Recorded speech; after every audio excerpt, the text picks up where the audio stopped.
Hello students, welcome to another session of this maxima and minima.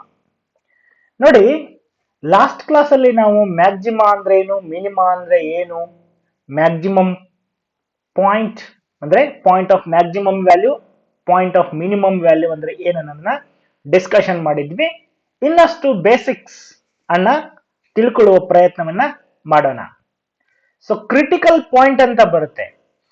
For every function there used to be a critical point. ನೋಡೋಣ critical point ಅಂದ್ರೆ ಏನು ಅನ್ನೋದನ್ನ. A point C in the domain of a function f at which f has local minimum or local maximum value is called critical point of f. ಯಾವ point ಅಲ್ಲಿ given function ಗೆ maximum value ಅಥವಾ minimum value ಇರುತ್ತೆ, ಆ point ಅನ್ನ critical point ಅಂತ ಕರೀತಾರೆ. So point C in the domain of a function f at which f has local minimum or local maximum value is called critical point of f. Diagrammatically ತಿಳಿದುಕೊಳ್ಳುವ ಗಮನಿಸಬೇಕು ನೀವು. ನಾನು ಹಿಂದೆ ಹೇಳಿದ್ದೀನಿ ಕ್ಲಾಸ್ ಅಲ್ಲಿ, ಯಾವ ಪಾಯಿಂಟ್ ಅಲ್ಲಿ ಫಂಕ್ಷನ್ಗೆ ಲೋಕಲ್ ಮ್ಯಾಕ್ಸಿಮಮ್ ಮತ್ತು ಲೋಕಲ್ ಮಿನಿಮಮ್ ಇರುತ್ತೆ, ಆ ಪಾಯಿಂಟ್ ಅಲ್ಲಿ ನೀವು ಟ್ಯಾಂಜೆಂಟ್ ಅನ್ನ ಡ್ರಾ ಮಾಡಿದ್ರೆ ಟ್ಯಾಂಜೆಂಟ್ ಅನ್ನೋದು ಪ್ಯಾರಲಲ್ ಟು ಎಕ್ಸ್ ಆಕ್ಸಿಸ್ ಇರುತ್ತೆ. ನೋಡಿ, at critical point either F dash of X equal to 0 ಅಂದ್ರೆ slope of the tangent at this point C is use to be 0, ಅಥವಾ F of X is not differentiable at the point C. ಅದನ್ನ ನಾವು modulus function ಅಲ್ಲಿ ನೋಡಿದ್ದೇವೆ. So ಈಗ ಮತ್ತೆ ಅದನ್ನ ನಾನು ನಿಮಗೆ ರಿವೈಸ್ ಮಾಡ್ತೀನಿ. ನೋಡಿ ಇಲ್ಲಿ. So this is a function. Consider this is function, this blue colour y is equal to f of x. ಇಲ್ಲಿ ಏನಾಗಿದೆ ನೋಡಿ, ಫಂಕ್ಷನ್ ಇದು ಇನ್ಕ್ರೀಸ್ ಆಗ್ತಾ ಹೋಗಿದೆ. ಒಂದು ಸರ್ಟನ್ ಪಾಯಿಂಟ್ ರೀಚ್ ಆದ್ಮೇಲೆ ಅದು ಪುನಃ ಡಿಕ್ರೀಸ್ ಆಗ್ತಾ ಇದೆ. ಓಕೆ, ಸೊ ಈ ಪಾಯಿಂಟ್ ಅಲ್ಲಿ ಫಂಕ್ಷನ್ ಏನಾಗಿದೆ, ಮ್ಯಾಕ್ಸಿಮಮ್ ವ್ಯಾಲ್ಯೂ ರೀಚ್ ಆಗಿದೆ. ಓಕೆ, ಸೊ ಈ ಪಾಯಿಂಟ್ ಅಲ್ಲಿ ನೀವು ಟ್ಯಾಂಜೆಂಟ್ ಅನ್ನ ಡ್ರಾ ಮಾಡಿದ್ರೆ ಅದು ಎಕ್ಸ್ ಆಕ್ಸ್ ಗೆ ಪ್ಯಾರಲ್ ಆಗಿರುತ್ತೆ. ಹೀಗಾಗಿ ಅದರ ಸ್ಲೋಪ್ ಏನಾಗಿರುತ್ತೆ, 0 ಆಗಿರುತ್ತೆ. That is F dash of C is equal to 0. Okay, ಅದೇ ನಾವು ಮಾಡ್ಯುಲಸ್ ಫಂಕ್ಷನ್ ಅನ್ನ ಗಮನಿಸಿದಾಗ ಈ ಪಾಯಿಂಟ್ ಅಲ್ಲಿ ಇದಕ್ಕೆ ಮಿನಿಮಮ್ ವ್ಯಾಲ್ಯೂ ಇದೆ. Okay, so this is a graph of mod X. ಈ ಪಾಯಿಂಟ್ ಅಲ್ಲಿ ಇದಕ್ಕೆ ಮಿನಿಮಮ್ ವ್ಯಾಲ್ಯೂ ಇದೆ, ಬಟ್ ಈ ಪಾಯಿಂಟ್ ಅಲ್ಲಿ ಫಂಕ್ಷನ್ ಡಿಫರೆನ್ಶಿಯಬಲ್ ಆಗಲ್ಲ.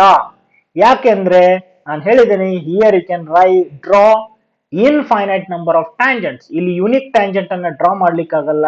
ಅಂದ್ರೆ ಈ ಪಾಯಿಂಟ್ ಅಲ್ಲಿ ಯೂನಿಕ್ ಡೆರಿವೇಟಿವ್ ಅನ್ನೋದು ಎಕ್ಸಿಸ್ಟ್ ಆಗಲ್ಲ. ಅದಕ್ಕೆ this function is not differentiable at this point 0. ಆದ್ರೆ at this point the modulus function has minimum value. ಅದಕ್ಕೆ ಕ್ರಿಟಿಕಲ್ ಪಾಯಿಂಟ್ ಅಂತಂದ್ರೆ ಆ ಪಾಯಿಂಟ್ ಅಲ್ಲಿ ಫಂಕ್ಷನ್ಗೆ ಮ್ಯಾಕ್ಸಿಮಮ್ ಅಥವಾ ಮಿನಿಮಮ್ ವ್ಯಾಲ್ಯೂ ಇರಬೇಕು. ಇಲ್ಲ ಅಂತ ಹೇಳಿದ್ರೆ ಅಂದ್ರೆ ಎಫ್ ಡ್ಯಾಶ್ ಆಫ್ ಸಿ ಅನ್ನೋದು 0 ಇರಬೇಕು, ಅಥವಾ ಫಂಕ್ಷನ್ ಅನ್ನೋದು ಆ ಪಾಯಿಂಟ್ ಅಲ್ಲಿ ಡಿಫರೆನ್ಶಿಯಬಲ್ ಆಗಿರಬಾರ್ದು. So this is the necessary condition for function to have maximum or minimum value. ಅದಕ್ಕೆ ಕ್ರಿಟಿಕಲ್ ಫೈಂಡ್ ಔಟ್ ಪಾಯಿಂಟ್ಸ್ ಅನ್ನ ಫೈಂಡ್ ಔಟ್ ಮಾಡೋದು ತುಂಬಾನೇ ಇಂಪಾರ್ಟೆಂಟ್ ಆಗುತ್ತೆ in order to find maximum or minimum value. ಅದಕ್ಕೆ critical points ಅಂದ್ರೆ the points at which the function use to have local maximum or local minimum value. Okay, ನೋಡಿ, ಈಗ ನಾವು ಒಂದು ಪ್ರೊಸೀಜರ್ ಅನ್ನ ಡಿಸ್ಕಷನ್ ಮಾಡುವ. Working rule for finding points of local maximum and points of local minima using only the first order derivatives. Okay, so first order derivative ಅನ್ನ use ಮಾಡಿಕೊಂಡು ಯಾವೆಲ್ಲ points ಅಲ್ಲಿ ಫಂಕ್ಷನ್ಗೆ ಲೋಕಲ್ ಮ್ಯಾಕ್ಸಿಮಮ್ ಮತ್ತು ಲೋಕಲ್ ಮಿನಿಮಮ್ ವ್ಯಾಲ್ಯೂ ಇರುತ್ತೆ ಅನ್ನೋದನ್ನ find out ಮಾಡುವ. So ನೋಡುವ, what is the working rule. First derivative test. ನಿಮಗೆ ಎರಡು ಟೆಸ್ಟ್ ಬರುತ್ತೆ. ಒಂದು ಫಸ್ಟ್ ಡೆರಿವೇಟಿವ್ ಟೆಸ್ಟ್, ಇನ್ನೊಂದು second derivative test in order to find local maximum and local minimum values. So first derivative test ಏನ್ ಹೇಳುತ್ತೆ ನೋಡಿ. Let f be a function defined on an open interval I. ಒಂದು open interval I ಅಲ್ಲಿ function ಅನ್ನ define ಮಾಡಿದೆ ಅಂತ ತಿಳ್ಕೊಳ್ಳಿ. Let F be continuous at a critical point C in I. ಅಂದ್ರೆ ಎಫ್ ಆಫ್ ಎಕ್ಸ್ ಅನ್ನೋದು ಸಿ ಅಂತ critical point ಅಂದ್ರೆ ಆ ಪಾಯಿಂಟ್ ಅಲ್ಲಿ ಫಂಕ್ಷನ್ ಗೆ ಮ್ಯಾಕ್ಸಿಮಮ್ ಅಥವಾ ಮಿನಿಮಮ್ ವ್ಯಾಲ್ಯೂ ಇದೆ. Okay, let us assume that F be continuous at a critical point C ಅಂತಂದ್ರೆ ಆ ಪಾಯಿಂಟ್ ಅಲ್ಲಿ ಫಂಕ್ಷನ್ ಬ್ರೇಕ್ ಆಗಿಲ್ಲ ಅಂತ. Then if f dash of x changes sign from positive to negative as x increases through the point C, then C is a point of local maxima. ನೋಡಿ, f dash of x changes from positive to negative. ಅಂದ್ರೆ positive ಅಂದ್ರೆ ಏನಾಗಿರ್ಬೇಕು, f dash x positive ಅಂತ ಹೇಳಿದ್ರೆ f dash x greater than 0 ಅಂದ್ರೆ function ಏನಾಗುತ್ತೆ, increase ಆಗ್ತಾ ಹೋಗುತ್ತೆ. ಆಮೇಲೆ ಸರ್ಟನ್ ಪಾಯಿಂಟ್ ಆದ್ಮೇಲೆ ಫಂಕ್ಷನ್ ಡಿಕ್ರೀಸ್ ಆಗುತ್ತೆ. ಅಂದ್ರೆ F dash of X less than 0, ಮೊದಲು ಗ್ರೇಟರ್ ದನ್ 0 ಇದ್ದು ಆಮೇಲೆ ಲೆಸ್ ದನ್ 0 ಇದ್ರೆ ಅಂದ್ರೆ F dash X changes sign from positive to negative as X increases through the point C, then C is a point of local maxima. Graph ಅಲ್ಲಿ ಇದನ್ನ ತುಂಬಾ ನೀಟಾಗಿ ಅರ್ಥ ಮಾಡ್ಕೊಳ್ಬಹುದು. ನೋಡಿ, ಹಿಯರ್ ಇಸ್ ದ ಗ್ರಾಫ್. ಇಲ್ಲಿ ಗಮನಿಸಿ, ಇಲ್ಲಿ ಫಂಕ್ಷನ್ ಏನಾಗಿದೆ, ಇನ್ಕ್ರೀಸ್ ಆಗ್ತಾ ಹೋಗಿದೆ. ಓಕೆ, ಸೊ ಇಲ್ಲಿ ಫಂಕ್ಷನ್ ಇನ್ಕ್ರೀಸ್ ಆಗ್ತಾ ಹೋಗಿದೆ ಅಪ್ ಟು ಪಾಯಿಂಟ್ ಸಿ. ಯಾವಾಗ ಎಕ್ಸ್ ಈ ಪಾಯಿಂಟ್ ಅನ್ನ ಕ್ರಾಸ್ ಮಾಡುತ್ತೆ ಅವಾಗ ಫಂಕ್ಷನ್ ಏನಾಗುತ್ತೆ, ಡಿಕ್ರೀಸಿಂಗ್ ಶುರು ಆಗುತ್ತೆ. ಓಕೆ, ಡಿಕ್ರೀಸ್ ಆಗ್ಲಿಕ್ಕೆ ಸ್ಟಾರ್ಟ್ ಆಗುತ್ತೆ. ಸೊ ಇಲ್ಲಿ ಏನಾಗಿದೆ, ಫಂಕ್ಷನ್ ಡಿಕ್ರೀಸ್ ಅಂತ ಹೇಳಿದ್ರೆ F dash of X less than 0 ಇರುತ್ತೆ. ಇನ್ಕ್ರೀಸಿಂಗ್ ಅಂತ ಹೇಳಿದ್ರೆ F dash of X greater than 0. Okay, so F dash of X changes sign from positive to negative. ಇಲ್ಲೆಲ್ಲ ಗ್ರೇಟರ್ ದನ್ 0 ಇತ್ತು, ಇಲ್ಲಿ ಈ ಕಡೆ ಬಂದಾಗ ಲೆಸ್ ದನ್ 0 ಆಗ್ತಾ ಇದೆ as X passes through the point C. ಅದಕ್ಕೆ this point C is called point of maximum ಅಥವಾ local maximum. Okay, point of local maximum. ಆಮೇಲೆ ಈ ಹೈಟ್ ಅನ್ನ ಲೋಕಲ್ ಮ್ಯಾಕ್ಸಿಮಮ್ ವ್ಯಾಲ್ಯೂ ಅಂತ ಕರೀತಾರೆ. ಅದಕ್ಕೆ if F dash of X changes sign from positive to negative as x passes through the point C, then C is called point of local maxima anta. ಅದೇ ತರ point of local minima. If f dash of x changes sign from negative to positive as x increases through C. x ಅನ್ನೋದು increase ಆಗ್ತಾ ಇದ್ದಂಗೆ through the point C, F dash X ಏನಾಗುತ್ತೆ, negative ಇಂದ positive ಆದ್ರೆ ಅಂದ್ರೆ ಮೊದಲು decreasing ಆಗ್ತಾ ಇರುತ್ತೆ, ಆಮೇಲೆ ಪಾಯಿಂಟ್ ಸಿ ಆದ ನಂತರ ಅದು ಇನ್ಕ್ರೀಸಿಂಗ್ ಶುರು ಆಗುತ್ತೆ. ಆವಾಗ the point C is called point of local minima. ಅದನ್ನು ಸಹಿತ ಗ್ರಾಫ್ ಅಲ್ಲಿ ನಾವು ಅರ್ಥ ಮಾಡ್ಕೊಳ್ಳೋಣ. ನೋಡಿ, this is the graph of y is equal to f of x function. ಇಲ್ಲಿ ಏನಾಗಿದೆ ನೋಡಿ, ಫಂಕ್ಷನ್ ಡಿಕ್ರೀಸ್ ಆಗ್ತಾ ಇದೆ. ಡಿಕ್ರೀಸ್ ಆಗಿದೆ ಅಂದ್ರೆ F dash of X less than 0. Point C ವರೆಗೆ ಅದು ಡಿಕ್ರೀಸ್ ಆಗ್ತಾ ಇದೆ. As X passes through point C, X ಏನಾದ್ರೂ ಸಿ ಗಿಂತ ಜಾಸ್ತಿ ಆದ ಹೋಗ್ತಿದ್ದೆ ಅದೇನಾಗಿದೆ, ಫಂಕ್ಷನ್ ಇನ್ಕ್ರೀಸಿಂಗ್ ಸ್ಟಾರ್ಟ್ ಆಗುತ್ತದೆ. ಓಕೆ, ಸೊ ಇಲ್ಲಿ ಏನಾಗಿದೆ, F dash of X greater than 0 ಅಂದ್ರೆ ಇನ್ಕ್ರೀಸಿಂಗ್ ಅಂದ್ರೆ F dash of X greater than 0. So ಇವಾಗ ಈ ಪಾಯಿಂಟ್ ಸಿ ಅನ್ನ, ಈ ಪಾಯಿಂಟ್ ಅನ್ನ corresponding to C.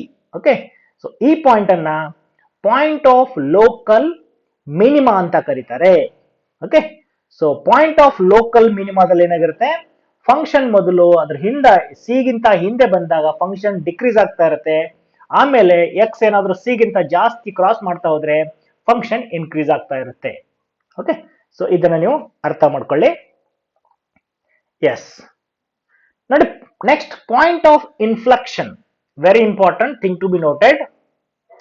If F dash x does not change sign as x increases through c. ಕೆಲವೊಂದ್ಸಲ ನಿಮ್ಗೆ ಅಲ್ಲಿ ಇನ್ಕ್ರೀಸಿಂಗ್ ಡಿಕ್ರೀಸಿಂಗ್ ಅನ್ನೋ ಕಾಣುತ್ತೆ, ಬಟ್ ವಾಸ್ತವಿಕವಾಗಿ ಅಲ್ಲಿ ಇನ್ಕ್ರೀಸಿಂಗ್ ಡಿಕ್ರೀಸಿಂಗ್ ಅನ್ನೋದು ಇರಲ್ಲ.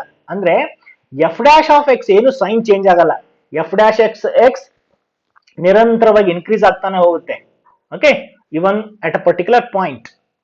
ಸೊ ಅದಕ್ಕೆ if F dash of X does not change sign as x increases through point C, then C is neither a point of local minima maxima nor a point of local minima.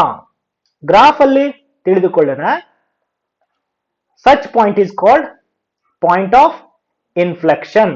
ಅಂದ್ರೆ ಈ point of inflection ಅಲ್ಲಿ ಏನಿರುತ್ತೆ, function neither increases nor decreases as the point x moves through the point c ಅಂತ. So ಅರ್ಥ ಮಾಡ್ಕೊಳ್ಳುವ, graphically ನೋಡಿ, this is a graph of F of X equal to X cube. Okay, so ಇದು ನಿಮ್ಗೆ ಗೊತ್ತಾ, ಇಲ್ಲಿ ನೋಡ್ದಂಗೆ ನಮ್ಗೆ ಅನ್ಸುತ್ತೆ ಇನ್ಕ್ರೀಸ್ ಆಗಿ ಡಿಕ್ರೀಸ್ ಆಗಿದೆ ಅಂತ, ಅಥವಾ ಡಿಕ್ರೀಸ್ ಆಗಿ ಇನ್ಕ್ರೀಸ್ ಆಗಿದೆ ಅಂತ. ಬಟ್ ಹಾಗಾಗಿಲ್ಲ, ಇದು ನಿರಂತರವಾಗಿ ಇನ್ಕ್ರೀಸ್ ಆಗ್ತಾನೆ ಇದೆ. ಓಕೆ, ಸೊ ಇಲ್ಲಿ ನೀವು ಗಮನಿಸಬಹುದು, ಎಕ್ಸ್ ಅನ್ನೋದು -2 ಆದ್ರೆ ಎಫ್ ಎಕ್ಸ್ ಅನ್ನೋದು -8 ಆಗುತ್ತೆ. ಎಕ್ಸ್ ಅನ್ನೋದು -1 ಆದ್ರೆ ಎಫ್ ಆಫ್ ಎಕ್ಸ್ ಅನ್ನೋದು -1 ಆಗುತ್ತೆ. ಎಕ್ಸ್ ಅನ್ನೋದು 0 ಆದ್ರೆ ಎಫ್ ಎಕ್ಸ್ ಅನ್ನೋದು 0 ಆಗುತ್ತೆ. 1 ಆದ್ರೆ 1, 2 ಆದ್ರೆ 8. ಸೊ ಈ ತರ ಎಕ್ಸ್ ಇನ್ಕ್ರೀಸ್ ಆದಂತೆ ಎಫ್ ಆಫ್ ಎಕ್ಸ್ ಇನ್ಕ್ರೀಸ್ ಆಗ್ತಾನೆ ಇದೆ. ಓಕೆ, ಸೊ ಈ ನೋಡಿ ಈ ಪಾಯಿಂಟ್ ನಮ್ಗೆ ಅನಿಸುತ್ತೆ, ಈ ಪಾಯಿಂಟ್ ಅಲ್ಲಿ ಏನಾದ್ರು ಮ್ಯಾಕ್ಸಿಮಮ್ ಮಿನಿಮಮ್ ವ್ಯಾಲ್ಯೂ ಇರಬಹುದಾ ಅಥವಾ ಮಿನಿಮಮ್ ವ್ಯಾಲ್ಯೂ ಇರಬಹುದಾ ಅಂತ. ಸೊ ಈ ಪಾಯಿಂಟ್ ಅಲ್ಲಿ ಯಾವುದೇ ರೀತಿಯಾದಂತಹ ಮ್ಯಾಕ್ಸಿಮಮ್ ಅಥವಾ ಮಿನಿಮಮ್ ವ್ಯಾಲ್ಯೂ ಈ ಫಂಕ್ಷನ್ಗೆ ಎಕ್ಸಿಸ್ಟ್ ಆಗಲ್ಲ. ಓಕೆ, ಸೊ ಈ ಪಾಯಿಂಟ್ ಅಲ್ಲಿ ತೆಗೆದುಕೊಂಡಾಗ ಇಲ್ಲಿಂದ ಇಲ್ಲಿವರೆಗೆ ಫಂಕ್ಷನ್ ಇನ್ಕ್ರೀಸ್ ಆಗಿದೆ, ಮತ್ತೆ ಇನ್ಕ್ರೀಸ್ ಆಗ್ತಾ ಇದೆ. Okay, so F dash of X does not changes its sign as X passes through the point 0. ಅದಕ್ಕೆ this point is called point of inflection. So point of inflection ಅಂತಂದ್ರೆ ಆ point ಅಲ್ಲಿ ಒಂದು X increase ಆದಂತೆ F of X ನಲ್ಲಿ, F dash of X ಅಲ್ಲಿ ಯಾವುದೇ ಬದಲಾವಣೆ ಆಗೋದಿಲ್ಲ. So either it goes on increasing or it goes on decreasing. So best example is this F of X equal to X cube and the point 0 is called point of inflection. Yes, so this is a point of inflection. 0 is the point of inflection for this f of x equal to x cube. ನೋಡಿ, ಒಂದು note ಅನ್ನ ಮಾಡ್ಕೊಳ್ಳಿ. If C is a point of local maximum of F, then F of C is called local maximum value. ಅದೇ ತರ if c is a point of local minima of f, then f of c is called local minima of f. Very simple. ನೋಡಿ, ಯಾವ point ಅಲ್ಲಿ function ಗೆ minimum value ಇರುತ್ತೆ ಆ point ಅನ್ನ point of local minima ಅಂತ ಕರೀತಾರೆ. ಆ ಪಾಯಿಂಟ್ ಅನ್ನ ಫಂಕ್ಷನ್ ಅಲ್ಲೇ ಸಬ್ಸ್ಟಿಟ್ಯೂಟ್ ಮಾಡಿದಾಗ ಏನ್ ವ್ಯಾಲ್ಯೂ ಬರುತ್ತೆ, that is called local minimum value. ಅದೇ ತರ ಲೋಕಲ್ ಮ್ಯಾಕ್ಸಿಮಮ್ ವ್ಯಾಲ್ಯೂ. ಪ್ರಾಬ್ಲಮ್ಸ್ ಅನ್ನ ಡಿಸ್ಕಷನ್ ಮಾಡುವಾಗ ಇದು ನಿಮಗೆ ಅರ್ಥ ಆಗುತ್ತೆ. ಈ ಗ್ರಾಫ್ ಅನ್ನ ಗಮನಿಸಿ. Okay, so this is some curve, that is y is equal to f of x ಅಂತ ಅನ್ಬಹುದು. ಸೊ ಇದರ ನೇಚರ್ ನ ಗಮನಿಸಿ ಏನೇನಾಗಿದೆ ಅಂತ ನೋಡಿ. ಇಲ್ಲಿಂದ ಇದು ಇನ್ಕ್ರೀಸ್ ಆಗಿದೆ, ಮತ್ತೆ ಇಲ್ಲಿ ಡಿಕ್ರೀಸ್ ಆಗಿದೆ. So this is a point of this c1 is the point of local maxima. Okay, so c1 is the point of local maxima. ಆಮೇಲೆ ಈ ಎಫ್ ಒಳಗಡೆ ಈ ವ್ಯಾಲ್ಯೂ ಅನ್ನು ಹಾಕಿದ್ರೆ F of c1 is called local maxima value. ಇಲ್ಲಿ ಬಂದ್ರೆ ಈ point ಅಲ್ಲಿ ಫಂಕ್ಷನ್ ಏನಿದೆ ನೋಡಿ, ಈ ಕಡೆ ಬಂದು ಡಿಕ್ರೀಸ್ ಆಗ್ತಾ ಇದೆ, ಆಮೇಲೆ ಇನ್ಕ್ರೀಸ್ ಆಗಿದೆ. So this point c2 is called point of local minima. Point of c2 is the point of local minima. ಇಲ್ಲಿ ಇನ್ಕ್ರೀಸ್ ಆಗಿ ಹೋಗಿದೆ, ಆಮೇಲೆ ಇಲ್ಲಿ ಡಿಕ್ರೀಸ್ ಆಗಿದೆ. Okay, so this point c1 is point of non differentiability. ಇಲ್ಲಿ ಏನಾಗಿದೆ, ಒಂದು sharp corner ಬಂದಿದೆ. ಸೊ ನಿಮಗೆ ಇಲ್ಲಿ ಯೂನಿಕ್ ಟ್ಯಾಂಜೆಂಟ್ ಅನ್ನ ಡ್ರಾ ಮಾಡ್ಲಿಕ್ಕೆ ಆಗಲ್ಲ. ಓಕೆ, ಸೊ ಇಲ್ಲಿ ಯೂನಿಕ್ ಟ್ಯಾಂಜೆಂಟ್ ಅನ್ನ ಡ್ರಾ ಮಾಡ್ಲಿಕ್ಕೆ ಆಗಲ್ಲ. ಸೊ ಅದಕ್ಕೆ this point is called point of non differentiability. But ಈ ಪಾಯಿಂಟ್ ಅಲ್ಲಿ ಏನಾಗಿದೆ, ಫಂಕ್ಷನ್ ಒಂದು ಗರಿಷ್ಠ ಹಂತವನ್ನು ತಲುಪ್ತಾ ಇದೆ. ಅದಕ್ಕೆ this is local minimum maximum value and the point c1 is called local maximum, point of local maximum ಅಂತ. ಅದೇ ತರ ನೋಡಿ, ಫಂಕ್ಷನ್ ಡಿಕ್ರೀಸ್ ಆಗಿದೆ, ಆಮೇಲೆ ಇನ್ಕ್ರೀಸ್ ಆಗಿದೆ, ಇಲ್ಲಿ ಒಂದು ಶಾರ್ಪ್ ಕಾರ್ನರ್ ಬಂದಿದೆ. So this is point of local minimum but point of non differentiability. ಇಲ್ಲಿಯೂ ಸಹಿತ ಫಂಕ್ಷನ್ ಡಿಫರೆನ್ಷಿಯಬಲ್ ಆಗಲ್ಲ. ಅಂದ್ರೆ you cannot draw unique tangent at this point. Okay, so point of inflection ಅಂದ್ರೆ ಏನು, point of local maxima, point of local minima ಅಂದ್ರೆ ಏನು ಅನ್ನೋದನ್ನ ತಿಳಿದುಕೊಂಡದ್ದಾಯ್ತು. ಕೆಲವು ಪ್ರಾಬ್ಲಮ್ಸ್ ಅನ್ನ ಸಹಿತ ನಾವು ಡಿಸ್ಕಷನ್ ಮಾಡುವ. ಅದಕ್ಕಿಂತ ಮುಂಚೆ ಸೆಕೆಂಡ್ ಡೆರಿವೇಟಿವ್ ಟೆಸ್ಟ್ ಅನ್ನ ಸಹಿತ ನಾವು ಚೆಕ್ ಮಾಡುವ. ಓಕೆ, ಸೊ ಫಸ್ಟ್ ಡೆರಿವೇಟಿವ್ ನಲ್ಲಿ ಏನು, ಎಫ್ ಡ್ಯಾಶ್ ಆಫ್ ಎಕ್ಸ್ ಏನಾದ್ರೂ ಸೈನ್ ಚೇಂಜ್ ಆದ್ರೆ, ಅಂದ್ರೆ F dash of X greater than 0 ಇದ್ದು ಆಮೇಲೆ ಸರ್ಟನ್ ಪಾಯಿಂಟ್ ಆದ್ಮೇಲೆ F dash of X less than 0 ಇದ್ರೆ the function will have maximum value ಅಂತ. ಓಕೆ, ಸೆಕೆಂಡ್ ಡೆರಿವೇಟಿವ್ ಟೆಸ್ಟ್ ಏನ್ ಹೇಳುತ್ತೆ ನೋಡಿ.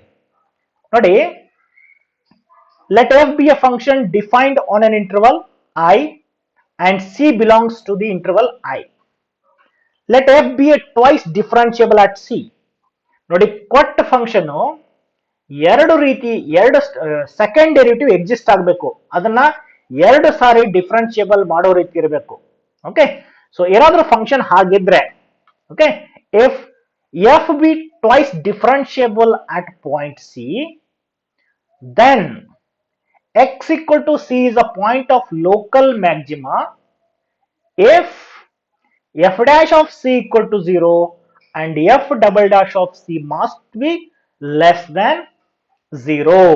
Very very interesting and very simple and very useful technique from the point of final examination. Second derivative test ಮೇಲೆ ನಿಮಗೆ problems ಅನ್ನ ಕೇಳ್ತಾರೆ final ಎಕ್ಸಾಮ್ಗೆ. Okay, so ಅದಕ್ಕೆ ಏನಾಗಬೇಕು, X equal to C is called point of local maxima if F dash of C ಅನ್ನೋದು 0 ಇರಲೇಬೇಕು, this is necessary condition, and F double dash of C ಏನಾಗಿರ್ಬೇಕು, ಲೆಸ್ ದನ್ 0 ಆಗಿರಬೇಕು. Second derivative value at the point C ಏನಾಗಿರ್ಬೇಕು, negative ಇರಬೇಕು. So F double dash value ಏನಾದ್ರು negative ಇದ್ರೆ point C ಅನ್ನ point of local maxima ಅಂತ ಕರೀತಾರೆ. ಅದೇ ರೀತಿ F double dash of C ಏನಾದ್ರು ಗ್ರೇಟರ್ ದ್ಯಾನ್ 0 ಇದ್ರೆ point C is called point of local minima. Okay, so ನೋಡಿ ಇಲ್ಲಿ ಸಿ ಅನ್ನ ಪಾಯಿಂಟ್ ಆಫ್ ಲೋಕಲ್ ಮ್ಯಾಕ್ಸಿಮಾ ಅಂತ ಕರೀತಾರೆ, ಎಫ್ ಆಫ್ ಸಿ ಅನ್ನ ಮ್ಯಾಕ್ಸಿಮಮ್ ಅಥವಾ ಲೋಕಲ್ ಮ್ಯಾಕ್ಸಿಮಮ್ ವ್ಯಾಲ್ಯೂ ಅಂತ ಕರೀತಾರೆ. ಸೊ ಇದನ್ನ ತಿಳ್ಕೊಳ್ಬೇಕು ನೀವು.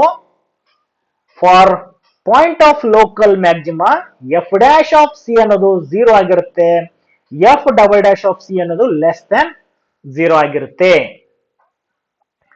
ಅದೇ ರೀತಿ ನೋಡಿ, X equal to C is a point of local minima if F dash of C equal to 0 and f double dash of c is greater than 0. ನೋಡಿ, f dash of c ಅನ್ನೋದು 0 ಇದ್ದೇ ಇರುತ್ತೆ, f double dash of c at the critical point c ಏನಾಗಿರುತ್ತೆ, greater than 0 ಇದ್ದಾಗ f of c is local minimum value of f, ಆಮೇಲೆ c is called local minima. So ತಿಳಿದುಕೊಳ್ಳಿ, f double dash ಮೇಲೆ ಇಲ್ಲಿ depend ಆಗಿದೆ. Okay, that is why it is called second derivative test. F double dash value ಏನಾದರೂ less than 0 ಇದ್ರೆ ಫಂಕ್ಷನ್ಗೆ maximum value ಇರುತ್ತೆ, F double ಡ್ಯಾಶ್ಗೆ ಏನಾದರೂ ವ್ಯಾಲ್ಯೂ ಗ್ರೇಟರ್ ದ್ಯಾನ್ 0 ಇದ್ರೆ ಎಫ್ಗೆ ಏನಿರುತ್ತೆ, ಲೋಕಲ್ ಮಿನಿಮಮ್ ವ್ಯಾಲ್ಯೂ ಇರುತ್ತೆ ಅನ್ನೋದು ಈ ಸೆಕೆಂಡ್ ಡೆರಿವೇಟಿವ್ ಟೆಸ್ಟ್ ಹೇಳುತ್ತೆ. ಅದಕ್ಕೆ ನೀವು ಕ್ರಿಟಿಕಲ್ ಪಾಯಿಂಟ್ಸ್ ಅನ್ನ ಫೈಂಡ್ ಔಟ್ ಮಾಡಬೇಕು by considering this F dash of X equal to 0. Okay, so ಆ ಪಾಯಿಂಟ್ ಅನ್ನ ಎಫ್ ಡಬಲ್ ಡ್ಯಾಶ್ ಅಲ್ಲಿ ಹಾಕಿ, ಸೊ ಅದು ಪಾಸಿಟಿವ್ ನೆಗೆಟಿವ್ ಚೆಕ್ ಮಾಡಿ. ಪ್ರಾಬ್ಲಮ್ಸ್ ಅನ್ನ ಡಿಸ್ಕಷನ್ ಮಾಡುವಾಗ ಇದು ನಿಮಗೆ ಹೆಲ್ಪ್ ಆಗುತ್ತೆ. In F double dash of C ಏನಾದ್ರೂ 0 ಆದ್ರೆ ಟೆಸ್ಟ್ ಫೇಲ್ಸ್ ಅಂತ. ಓಕೆ, ಸೊ ಅದನ್ನು ನೀವು ನೆನ್ಪಿಟ್ಕೊಳ್ಳಬೇಕು. ಕೆಲವೊಂದ್ಸಲ ಏನಾಗುತ್ತೆ ಅಂದ್ರೆ ಎಫ್ ಡಬಲ್ ಡ್ಯಾಶ್ ಅಲ್ಲಿ ನೀವು ಸಿ ವ್ಯಾಲ್ಯೂ ಅನ್ನು ಸಬ್ಸ್ಟಿಟ್ಯೂಟ್ ಮಾಡಿದ್ರೆ ಅದು 0 ಆಗುತ್ತೆ, ಅವಾಗ ದಿಸ್ ಟೆಸ್ಟ್ ಫೇಲ್ಸ್ ಅಂತ. ಈ ಟೆಸ್ಟ್ ಮೂಲಕ ನಾವು ಡಿಸೈಡ್ ಮಾಡ್ಲಿಕ್ಕೆ ಆಗಲ್ಲ. ಅದಕ್ಕೆ the test fails if f dash of c equal to 0 and f double dash of c is also 0. Okay, so f double dash ಏನಾದರೂ 0 ಆದ್ರೆ this test fails, you go back to first order derivative test. Okay, so problems ಅನ್ನ discussion ಮಾಡುವ. So in this case we go back to the first order derivative test and find whether c is a point of local maxima, local minima or a point of inflection. Yes. So ಯಾವಾಗ test fails ಆಗುತ್ತೆ? F double dash of C is 0 ಇದ್ದಾಗ. Problems ಅನ್ನ ನೋಡುವ. Find local maxima and local minima of the function f given by f of x equal to 3x power 4 plus 4x cube minus 12x square plus 12.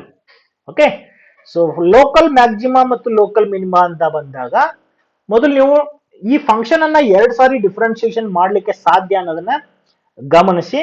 So ಸಾಧ್ಯ ಆದಷ್ಟು second derivative test ಅನ್ನು apply ಮಾಡೋಣ. So modulus function ಎಲ್ಲ ಬಂದಾಗ you need to analyze it graphically. ಈಗ ನೋಡಿ, given ಏನಿದೆ, given is f of x equal to 3x power 4 plus 4x cube minus 12x square plus 12. ಇದನ್ನ ಡಿಫರೆನ್ಶಿಯೇಟ್ ಮಾಡಿ ಎರಡು ಸಾರಿ. Okay, so differentiate with respect to x.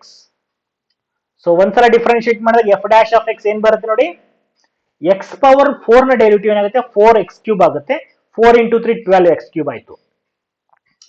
x cube ನ derivative 3x square ಆಗುತ್ತೆ. So 3 into 4 ಅಂದ್ರೆ 12x square.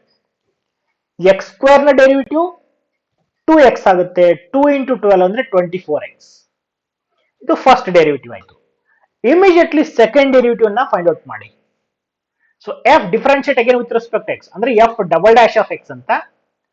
So ಇದನ್ನ differentiate ಮಾಡಿ. x cube ನ ಡೆರಿವೇಟಿವ್ 3x ಸ್ಕ್ವೇರ್ ಆಗುತ್ತೆ. 3 into 12 ಅಂದ್ರೆ 36x square plus x square ನ ಡೆರಿವೇಟಿವ್ 2x ಆಗುತ್ತೆ. 2 into 12 ಅಂದ್ರೆ 24x ಮೈನಸ್ x ನ ಡೆರಿವೇಟಿವ್ 1 ಆಗುತ್ತೆ. So this is 24 as it is. Okay, so f dash of x f double dash of x ಬಂದಾಯ್ತು. ಈಗ critical points ಅನ್ನ find out ಮಾಡಬೇಕು. ಅದಕ್ಕೆ ಏನ್ ಮಾಡಿ, f ಡ್ಯಾಶ್ ಆಫ್ x ಅನ್ನ 0ಗೆ ಇಕ್ವೇಟ್ ಮಾಡಿ. ಓಕೆ, ಸೊ ಅಂದ್ರೆ ನಿಮಗೆ ಪಾಯಿಂಟ್ ಸಿಗುತ್ತೆ, ಯಾವ ಪಾಯಿಂಟ್ ಅಲ್ಲಿ ಟ್ಯಾಂಜೆಂಟ್ ಅನ್ನೋದು x ಆಕ್ಸಿಸ್ ಗೆ ಪ್ಯಾರಲ್ ಆಗಿರುತ್ತೆ ಅಂತ ಪಾಯಿಂಟ್ ಸಿಗುತ್ತೆ. So that is a necessary condition for maximum or minimum. F dash of X ಅನ್ನ ಈಕ್ವೇಟ್ ಟು 0 ಮಾಡಿ. ಅದಕ್ಕಿಂತ ಮುಂಚೆ ಇದನ್ನ ಸ್ವಲ್ಪ ಸಿಂಪ್ಲಿಫೈ ಮಾಡ್ಕೊಳ್ಳಿ. ಇದರಿಂದ 12 ಕಾಮನ್ ತಕೊಂಡ್ರೆ 3x square plus 2x minus 2. This is your F double dash of x. Now you have to consider f dash of x equal to 0. So f dash of x ಏನಿದೆ, differentiate ಮಾಡಿದಾಗ ಬಂದಿದ್ದು 12x cube plus 12x square minus 24x equal to 0 ಅಂತ ಇದೆ. ಇದರಿಂದ 12x ಅನ್ನ common ತಕೊಳ್ಳಿ. 12x ಅನ್ನ common ತೆಗೆದುಕೊಂಡಾಗ x square plus x minus 2 equal to 0. Okay, ನೀವು ಇದನ್ನ ಫ್ಯಾಕ್ಟರೈಸ್ ಮಾಡಿ. x square plus x minus 2 ಅನ್ನ ಫ್ಯಾಕ್ಟರೈಸ್ ಮಾಡಿ. ಏನ್ ಬರುತ್ತೆ, ಫ್ಯಾಕ್ಟರೈಸ್ ಮಾಡಿದಾಗ x ಪ್ಲಸ್ 2 x ಮೈನಸ್ 1 ಬರುತ್ತೆ. ಗಮನಿಸಬಹುದು, 2 ಇಂಟು ಮೈನಸ್ 1 ಅಂದ್ರೆ ಮೈನಸ್ 2 ಬರುತ್ತೆ, ಪ್ಲಸ್ 2 ಮೈನಸ್ 1 ಅಂದ್ರೆ ಪ್ಲಸ್ 1 ಬರುತ್ತೆ. ಈ ಫ್ಯಾಕ್ಟರೈಸೇಷನ್ ನಿಮ್ಗೆ ಗೊತ್ತಿರಲೇಬೇಕು. ಓಕೆ, ಸೊ ಗೊತ್ತಿರಲಿಲ್ಲ ಅಂತಂದ್ರೆ you cannot crack this. Okay, ನಾವ್ you have to solve this equation. ಏನಂತ ಬರೀತೀರಾ, 12x equal to 0, x plus 2 equal to 0, x minus 1 equal to 0. ಈ ತರ ನೀವು ಬರಿಬೇಕಾಗುತ್ತೆ. ಸಾಲ್ವ್ ಮಾಡೋದು ಗೊತ್ತಿದೆ. So this is your f dash of x. ಇದನ್ನ ನಾವು 12x equal to 0 or x plus 2 equal to 0 ಅಥವಾ x minus 1 equal to 0 ಅಂತ ಬರೆದುಕೊಳ್ಬೇಕು. So ಯಾಕಂದ್ರೆ ಪ್ರಾಡಕ್ಟ್ ಆಫ್ 3 ಟರ್ಮ್ಸ್ 0 ಇದೆ, 3 ಫ್ಯಾಕ್ಟರ್ಸ್, ಅದಕ್ಕೆ ಒನ್ ಆಫ್ ದೆಮ್ ಇಸ್ 0 ಅಂತ the basic thing. 12x equal to 0 ಆದ್ರೆ x equal to 0 ಆಗುತ್ತೆ. ಇಲ್ಲಿ ಮೈನಸ್ 2 ಆಗುತ್ತೆ, x equal to 1 ಆಗುತ್ತೆ. Okay, so these are called critical points.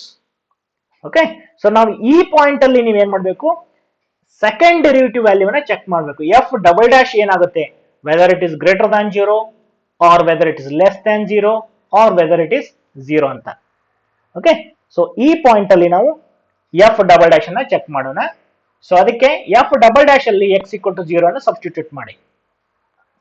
ನೋಡಿ, ನಾವು F double dash of X ಏನಿದೆ, 12 into 3x square plus 2x minus 2 ಇದೆ.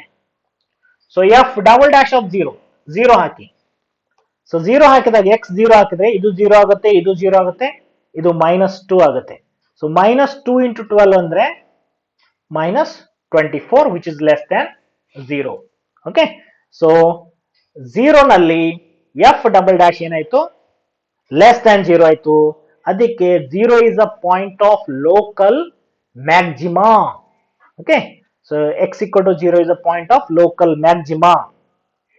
ಅದೇ ತರ f double dash of 1. Okay, x equal to 1 hockey f double dash ಅಲ್ಲಿ. ಇಲ್ಲಿ 1 ಹಾಕಿದ್ರೆ ಇದು 3 ಆಗುತ್ತೆ, ಇದು 2 ಉಳಿಯುತ್ತೆ, ಇದು -2 ಆಗುತ್ತೆ, 2 2 ಕ್ಯಾನ್ಸಲ್ ಆಗಿ 12 into 3 ಅಂದ್ರೆ 36, which is greater than 0. Okay, F double dash ಅನ್ನೋದು ಗ್ರೇಟರ್ ದನ್ 0 ಆಯ್ತು 1 ಅಲ್ಲಿ. ಅದಕ್ಕೆ 1 is point of local minima ಅಂತ. ಅದೇ ತರ F double dash of -2. F double dash ಅಲ್ಲಿ ನೀವು -2 ಹಾಕಿ x ಜಾಗದಲ್ಲಿ.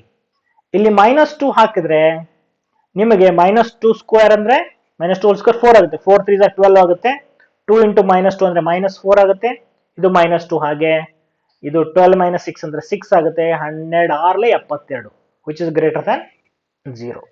ನೋಡಿ, ಎರಡು ಪಾಯಿಂಟ್ ಅಲ್ಲಿ ಇದು ಗ್ರೇಟರ್ ದನ್ 0 ಐತೆ F double dash. So F double dash ಏನಾದ್ರು ಗ್ರೇಟರ್ ದನ್ 0 ಆದ್ರೆ ಫಂಕ್ಷನ್ ಗೆ ಮಿನಿಮಮ್ ವ್ಯಾಲ್ಯೂ ಇರುತ್ತೆ ಅಂತ ತಿಳ್ಕೊಳ್ಬೇಕು. ಎಫ್ ಡಬಲ್ ಡ್ಯಾಶ್ ಏನಾದ್ರು ಲೆಸ್ ದನ್ 0 ಆದ್ರೆ ಫಂಕ್ಷನ್ ಗೆ ಮ್ಯಾಕ್ಸಿಮಮ್ ವ್ಯಾಲ್ಯೂ ಇರುತ್ತೆ ಅಂತ. ಅದಕ್ಕೆ x equal to 0 is a point of local maxima and x equal to 1 and -2 are points of local minima. ಯಾಕಂದ್ರೆ ಈ ಪಾಯಿಂಟ್ಸ್ ಅಲ್ಲಿ ಎಫ್ ಡಬಲ್ ಡ್ಯಾಶ್ ಅನ್ನೋದು ಪಾಸಿಟಿವ್ ಆಗಿದೆ. ಎಸ್, ಹಾಗಾದ್ರೆ ಮಿನಿಮಮ್ ವ್ಯಾಲ್ಯೂ ಯಾವುದು ಮತ್ತು ಮ್ಯಾಕ್ಸಿಮಮ್ ವ್ಯಾಲ್ಯೂ ಯಾವುದು ಅಂತ ಹೇಳಿದ್ರೆ ಇವೇ ಪಾಯಿಂಟ್ಸ್ ಅನ್ನ ಗಿವನ್ ಫಂಕ್ಷನ್ ಅಲ್ಲಿ ಸಬ್ಸ್ಟಿಟ್ಯೂಟ್ ಮಾಡಬೇಕು. ಓಕೆ, ಸೊ ನಾವು ಎಫ್ ಆಫ್ ಎಕ್ಸ್ ಏನಿದೆ, this is your given function. ನಮಗೆ ಫಂಕ್ಷನಿನ ಮ್ಯಾಕ್ಸಿಮಮ್ ವ್ಯಾಲ್ಯೂ ಬೇಕಾಗಿದೆ, ಮಿನಿಮಮ್ ವ್ಯಾಲ್ಯೂ ಬೇಕಾಗಿದೆ.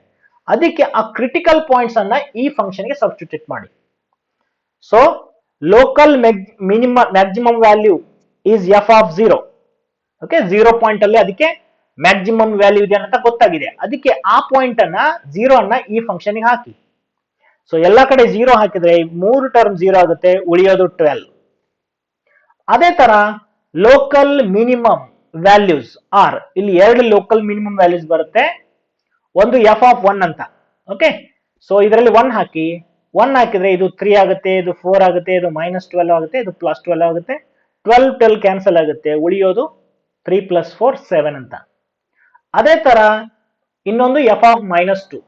ಸೊ ಇಲ್ಲಿ -2 ಹಾಕಿ, ಇದೇ ಈ ಎಕ್ಸ್ಪ್ರೆಷನ್ ಅಲ್ಲಿ ಎಕ್ಸ್ ಅನ್ನ -2 ಹಾಕಿ.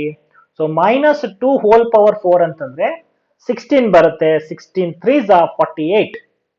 ಇಲ್ಲಿ -2 ಪವರ್ 3 ಅಂದ್ರೆ -8 ಆಗುತ್ತೆ, -8 into 4 ಅಂದ್ರೆ -32, -2 ಹೋಲ್ ಸ್ಕ್ವೇರ್ ಅಂದ್ರೆ 4 ಆಗುತ್ತೆ, 12 into 4 ಅಂದ್ರೆ 48, ಮೈನಸ್ ಆಸ್ ಇಟ್ ಈಸ್, ಇದು 12 ಆಸ್ ಇಟ್ ಈಸ್. ಇದನ್ನ ಸಿಂಪ್ಲಿಫೈ ಮಾಡಿದ್ರೆ -20. So these R local minimum values and this is local maximum value. Okay, so ಅರ್ಥ ಆಗಿದೆ ಅಂತ ತಿಳ್ಕೊಂಡಿದ್ದೀನಿ. ಇನ್ನೂ ಸಾಕಷ್ಟು ಪ್ರಾಬ್ಲಮ್ಸ್ ಅನ್ನ ಡಿಸ್ಕಷನ್ ಮಾಡುವುದಿದೆ. ಸೊ ಮುಂದಿನ ಸೆಷನ್ ಅಲ್ಲಿ ನಾವು ಇನ್ನಷ್ಟು ಪ್ರಾಬ್ಲಮ್ಸ್ ಅನ್ನ ಡಿಸ್ಕಷನ್ ಮಾಡುವ. ಸೊ ಎಕ್ಸರ್ಸೈಸ್ 6.5 ಅನ್ನ ಸಾಲ್ವ್ ಮಾಡುವ. ಸೊ ಅಲ್ಲಿವರೆಗೆ ಟೇಕ್ ಕೇರ್ ಅಂಡ್ ಬಾಯ್.